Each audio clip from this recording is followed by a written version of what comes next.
안녕하세요. 소녀방앗간의 김민영입니다.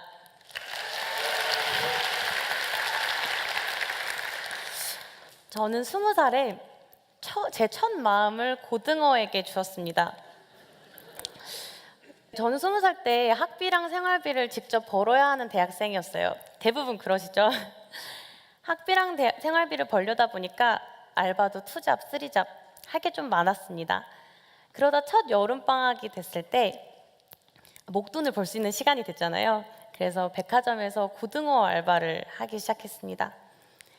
처음 면접을 보러 갔을 때 6분의 쟁쟁한 어머님들이 계셨지만 제가 뽑혔습니다. 잘 웃어서 뽑아주셨다고 하더라고요. 그렇게 저는 고등어를 굽게 됐습니다. 고등어, 삼치, 이면수, 메로, 저는 그렇게 세상에 많은 생선들이 있는지도 몰랐습니다.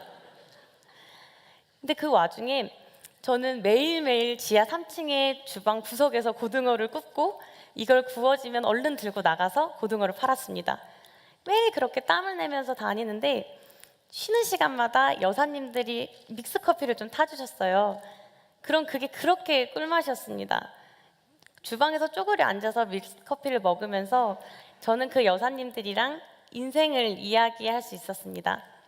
저는 그때까지 제가 세상에서 제일 고생 많이 한 사람인 줄 알았어요. 고작 20살이었는데 인생에서는 성공이나 실패 말고는 아무것도 없는 줄 알았습니다. 그래서 꼭 성공하고 싶었던 그냥 학생이었습니다. 그렇게 인생은 흑과 백만 있는 줄 알았는데 그 여사님들의 사연은 엄청나게 대단했습니다. 어렸을 때 잃어버린 딸을 보는 것 같다고 저를 볼 때마다 우시는 여사님도 있었고요. 남편이 사업을 망해서 그 빚을 갚고 계시다고 도저히 쉴 수가 없다고 푸념하는 여사님도 계셨습니다. 저는 그렇게 다양한 사연들을 들으면서 세상에는 정말 다양한 사람들이 사는구나 라는 생각을 했습니다. 전 그때까지 친구, 가족, 선생님밖에 없던 학생이었는데 세상에는 정말 다양한 사람들이 다양한 색깔을 내고 살고 있었습니다. 그렇게 1년 뒤에 저는 케냐에 가게 됐습니다. 대학교 21살이었어요. 전 세계의 나라의 대학생들이 모여서 케냐에서 무슨 행사를 한다고 합니다. 꼭 가고 싶었어요. 그래서 가게 됐습니다. 그래서 거기서 간 곳에서 콜롬비아인 친구를 만났어요. 저는 영어를 잘 못합니다. 영어를 잘 못했는데도 눈짓, 발짓, 손짓 하면서 그 친구랑 마음을 나눴습니다. 그 친구랑 마음을 주고받으면서 저는 이런 친구들도 있구나. 세상에는 이렇게 다양한 나라의 사람들이 있고 이 친구랑도 나는 마음을 주고받을 수 있구나 라는 생각을 했습니다. 그렇게 그 친구랑 20일 동안 정말 진하게 이야기를 할 수 있었어요. 그렇게 이야기를 하고 저는 사파리로, 그 친구는 문바사라는 해변으로 떠나게 됐습니다. 각자 떠나가는 날 다음에 꼭 다시 한번 만나자고, 꼭 보고 싶을 것 같다고 인사를 했습니다. 그리고 저는 사파리로 떠났죠. 이게 비포장 도로인데요. 비포장 도로를 7시간 달리면서 하나 소식을 들었습니다. 해변으로 가는 버스가 교통사고가 났다는 거예요. 그럴 수도 있구나, 작은 교통사고겠지라고 생각했습니다. 사망자가 1명이래요. 그리고 1명은 팔이 잘렸다고 합니다. 생각만 해도 너무 무서웠고 설마 했습니다. 근데 사망자가 콜롬비아인이라고 하더라고요. 저는 그때 정말 많이 놀랐습니다. 정말 많이 슬펐습니다. 바로 어제까지 저랑 마음을 나눴던 친구인데 갑자기 몇 시간 뒤에 없다는 게 납득이 도대체 안 갔습니다. 저는 이 가는 비포장길 내내 엉엉 울었습니다. 마치 제가 죽은 것처럼 온몸에 힘이 빠지고 절망적이었습니다. 그리고 나서 저는 사파리에 도착을 했습니다.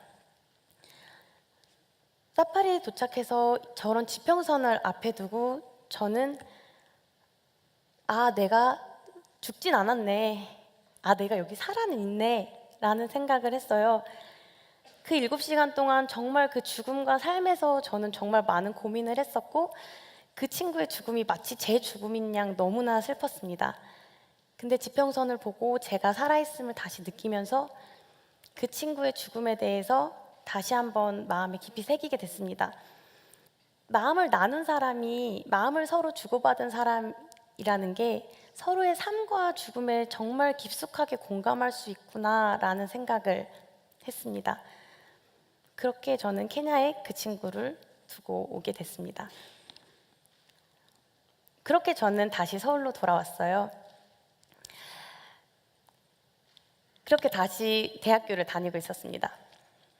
저는 어렸을 때부터 글을 되게 잘 쓴다고 칭찬을 많이 받았어요. 그럼 진짜 그런 줄 알잖아요. 그래서 저도 제가 글을 되게 잘 쓰는 사람인 줄 알았고 앞으로 글 쓰는 직업을 해야 되겠다라고 당연하게 생각을 했습니다. 그래서 저는 당연하게 신문방송학과를 갔어요. 신문방송학과를 가서 신문 기자가 되고 싶었습니다. 신문 기자를 해서 제 글로 세상에 어떤 영향력을 끼치는 사람이 되고 싶었습니다. 그래서 당연히 저는 홍보팀 인턴으로 23살부터 일을 하게 됐습니다. 좀 꽤나 할 줄 알았어요. 좀 잘 할 줄 알았는데 가자마자 저는 커피 타는 거, 복사하는 것부터 뭐 맨날 실수투성이었습니다. 뭔만 하면 혼나고 뭔만 하면 혼나고 계속 혼남의 연속이었습니다. 회사를 가는 지하철이 내가 정말 지옥으로 가는구나 싶어서 지옥철이라고 불리나? 라는 생각도 했습니다. 그렇게 나는 정말 일을 못하는 사람인가 보다, 나는 좀 별론가 보다 라고 생각이 들었어요. 근데 그럴 때 1만 시간의 법칙이라는 책을 봤습니다.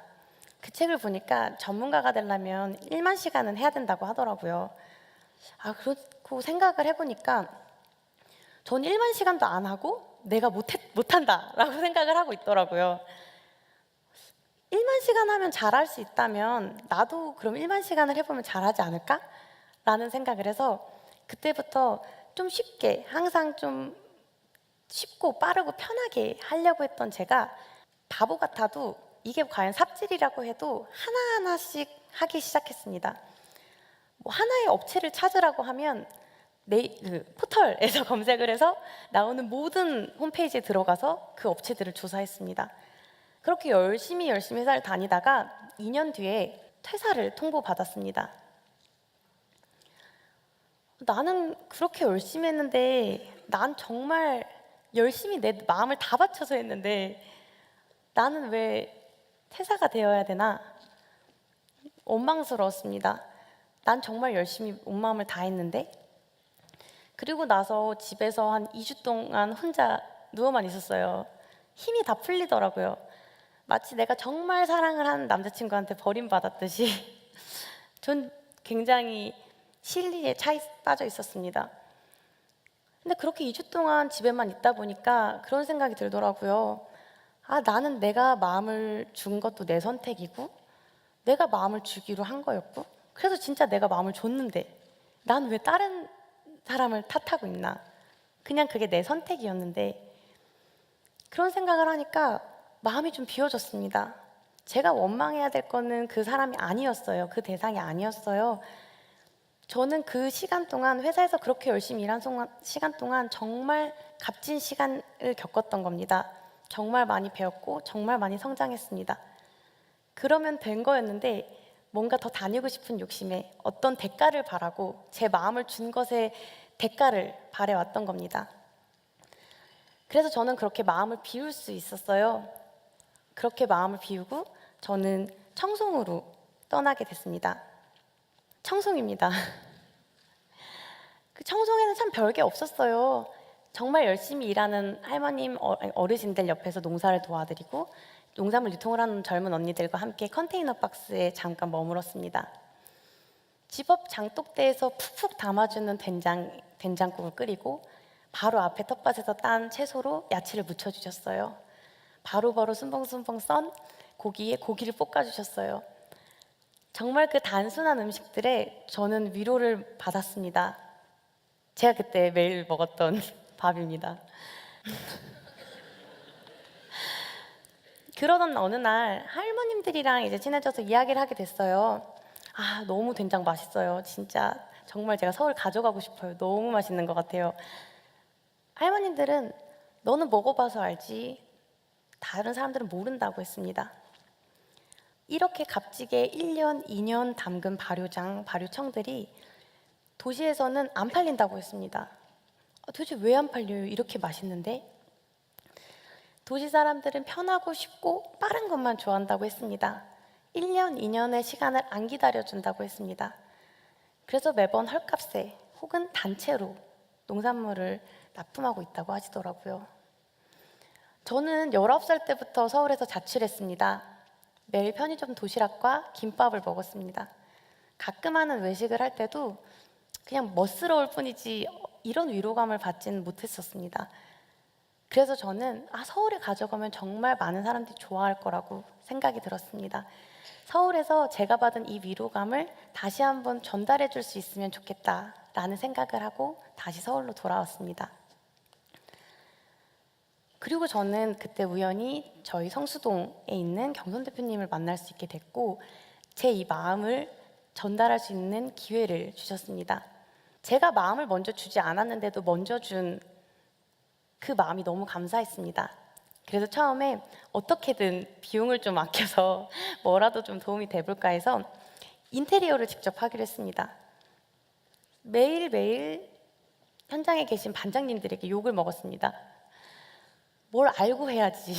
도면도 안 그려오고 뭐 하나 알지도 못하고 이 재료가 뭔지 이름도 모르면서 왜 아는 척하고 여기서 뭘 하려고 하냐. 도면이라도 그려와야지. 도면을 그렸습니다.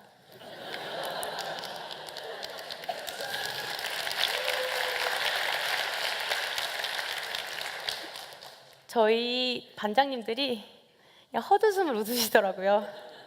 그래, 내가 졌다. 그래, 네 하고 싶은 걸 다 말해봐. 해줄게. 싸게 해줄게. 그래서 그때부터 매일매일 반장님들과 함께 동고동락했습니다.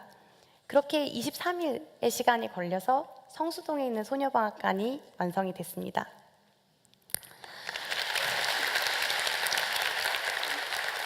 첫날 한 20그릇만 팔았으면 좋겠다 라는 생각을 했어요. 근데 정말 첫날 20그릇 팔리더라고요. 그래도 오시는 분들이 이런 걸 서울에서 파는 데도 있어요? 이렇게 조미료 안 넣은 맛은 처음인데 맛있다, 괜찮다, 또 한 번 와봐야 되겠다. 그 말 한마디 한마디에 너무 감사했습니다. 저는 이분들한테 위로를 드리려고 이 식당을 시작을 했었는데 전 오히려 이분들에게 마음을 받고 있었습니다. 하지만 이 일은 누구나 할 수 있지만 누구나 하고 싶어 하지 않는 일입니다. 매일 아침 일찍 나가야 되고요. 매일 식재료를 전처리를 하고 매일매일 서 있어야 되고 매일매일 다른 손님들을 만납니다. 저희 부모님은 항상 저를 왜 그렇게 사서 고생을 하냐 하고 하시더라고요.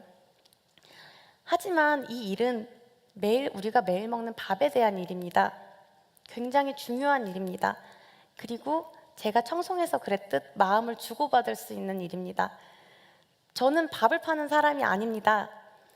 저는 마음을 주고받는 사람입니다. 그래서 제가 아마 이 자리에 쓴 것 같습니다.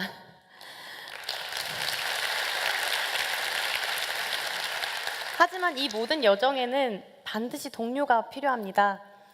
혼자 할 수 있는 것은 아무도 없으니까요. 그래서 저희한테는 정말 다양한 숨어있는 영웅들이 있습니다.